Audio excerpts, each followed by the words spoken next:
Chapter 5 A Mountain Pass. It was another of many nights, since the one when the kid had left the old man's house and set out his own way. What set things apart tonight was the kid had found himself on and in between a row of rocky walls, 1,000 crags fighting amongst themselves, where he'd come upon a place to make a camp. It was as good a place as any, and the best place he'd been in some time, save for the few hours he'd been at the homestead. It was dark, as there was no moon, and so he kept his fire low, the way he'd always been taught. The kid had his old radio with him. It was special to him, not simply because few people had one, but because he knew fewer still could do what futzing and jury-rigging it took to keep such a thing working. This was one of those things what took more than its fair share of know-how, and the kid let himself have a bit of pride in the fact that he'd had enough for this.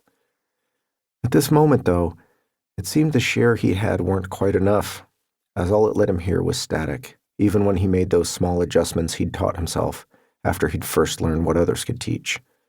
Moments like that led to frustration, and frustration oftentimes leads to mistakes, so the kid remembered his manners.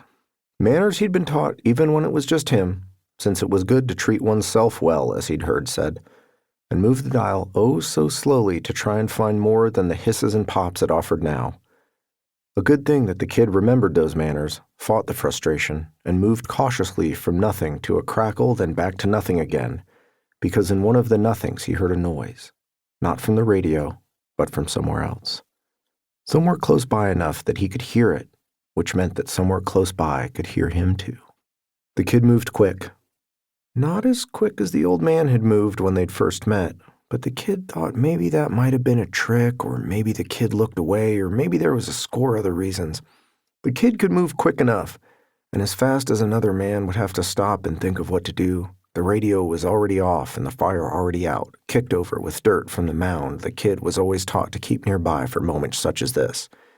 He added to the silence with his own practiced kind of quiet, where everything in the body but the eyes and ears shut off.